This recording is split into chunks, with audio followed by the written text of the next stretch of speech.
Hello friends, good morning. Welcome to the English class, Standard 9th, Subject English. Poem number 6, No Men Are Foreign. Poet is James Kirkup.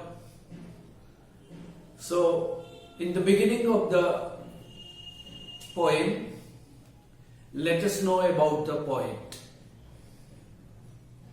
James Fleckner Kirkup, 23rd April 1918. This is the birth year, and 10th May 2009 he was passed away. Was a prolific English poet, translator and writer. He wrote more than 30 books, including autobiography, novels, and plays. Kirkup was born and brought up in South Shields. He educated at South Shields Secondary School and Durham University. He wrote his first book of poetry, The Drowned Sailor at the Drowns, which was published in 1947. He was the first resident university poet in the United Kingdom. तो ये था उनका पूरा जो जीवन है, इनकी रूपरेखा थी. इस जो पोएम है नो मैन आर फॉरेन, इसका जो सेंट्रल थीम है इसके बारे में बात करते हैं. In the poem, No Men Are Foreign, the poet tells us not to distinguish people on the basis of their appearance, religion, region, etc. माने हम किसी के बाहरी देखाव से, उसकी कास्ट, उसकी कलर, उसकी क्रीड, इनसे हमें इसका जजमेंट करने का प्रयास नहीं करना चाहिए. हमें दिल से, हमें आत्मा से व्यक्ति को परखना चाहिए. People of the whole world are brothers. All people are born, wear clothes, eat food, and at last die and buried in the same earth. पूरी पृथ्वी के ऊपर जितने लोग हैं वो सभी भाई है, माने परस्पर जुड़े हुए हैं. वो सभी खाना खाते हैं, सभी वस्त्र पहनते हैं, सभी यहाँ पर ही जन्म लेकर जीते हो और यहाँ पर ही मृत्यु पाते हैं और यहाँ पर ही उनका देह का विलय होता है. तो सभी को इक्वल इंपॉर्टेंस देना चाहिए, इक्वल रिस्पेक्ट देनी चाहिए.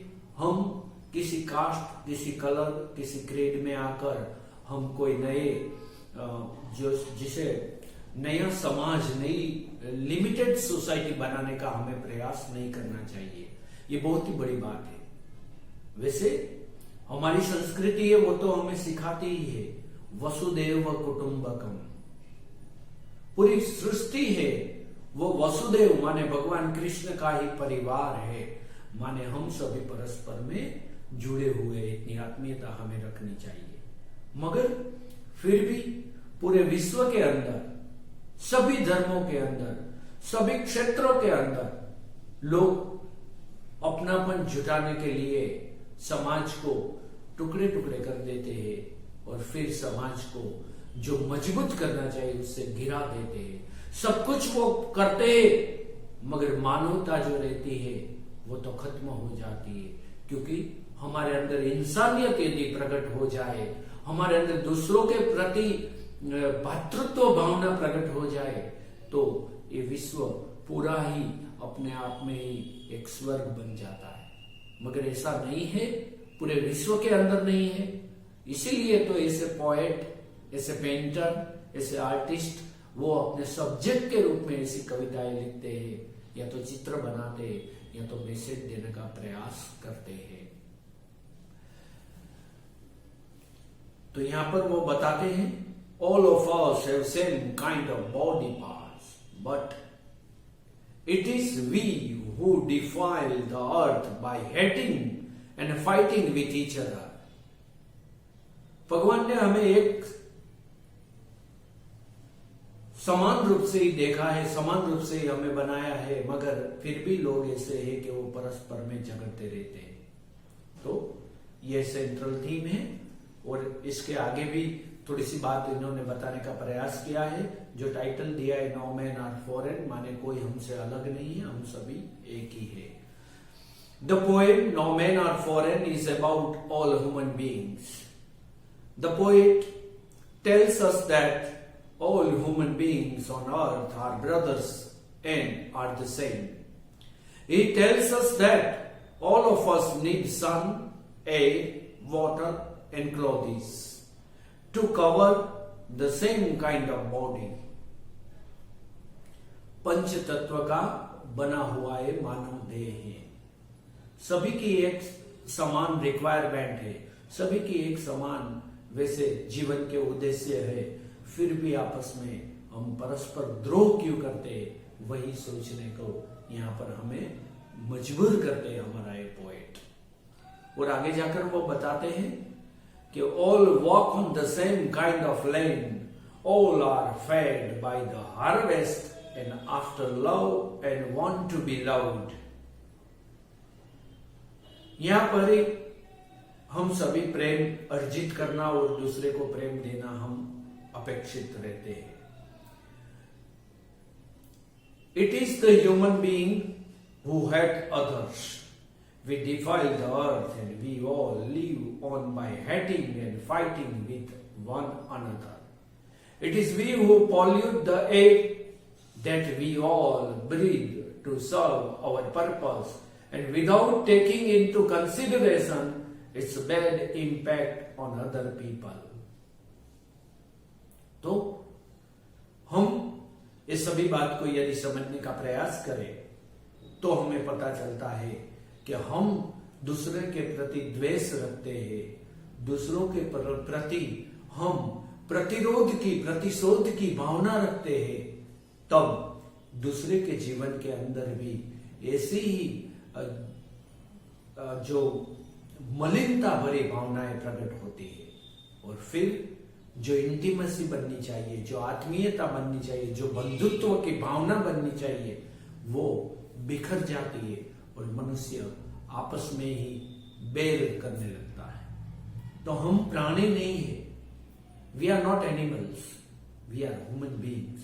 हम दूसरों की मुसीबतों को, दूसरों की भावनाओं को, दूसरों की अपेक्षाओं को, दूसरे के एस्पिरेशंस को, दूसरे के ड्रीम्स को हमें कंसिडर करना चाहिए, उनको रिस्पेक्ट करना चाहिए, और साथ में हमारे जो भी भावनाएं हैं, हमारा भी जो संकल्प है, उनको भी समझना चाहिए। तो माने together we can do miracle. यदि एक साथ चलेंगे तो जरूर नया चमत्कार करेंगे। तो ये थे central theme of the poem. Now the main points of the poem. The poet James Kirkup tells us that no men are strange and no countries are foreign. ईश्वर ने तो एक ही सृष्टि बनाई, मगर हमने बाउंड्रीज बनाकर इनको छोटे छोटे टुकड़े में हमें बांट दिया हमने। Second point, all people wear clothes on the same kind of body. Third, all of us walk on the same land and after that we all will be buried in it. Fourth, all of us need sun, air, water, food and shelter. Fifth, we all have same kind of body parts. Sixth, we all sleep and wake up. 7, it is we who hate, blame and hurt others. 8, we made our beautiful earth hell.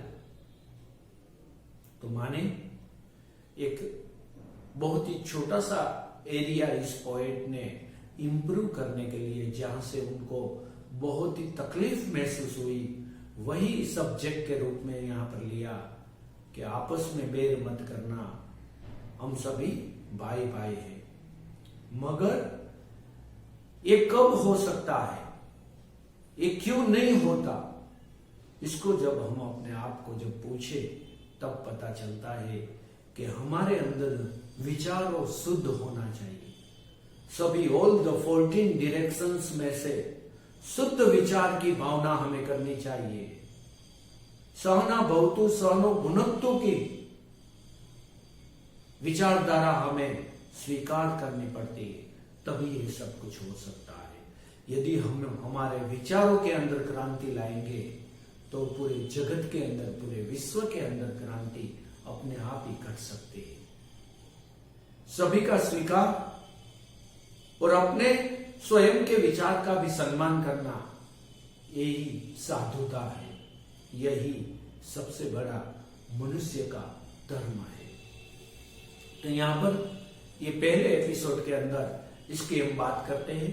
Next episode के अंदर हम इसके पूरी जो poem है इनके बारे में हम इनकी चर्चा करेंगे, इनका एक्सप्लेनेशन करेंगे। Okay, have a nice academic year. Thank you.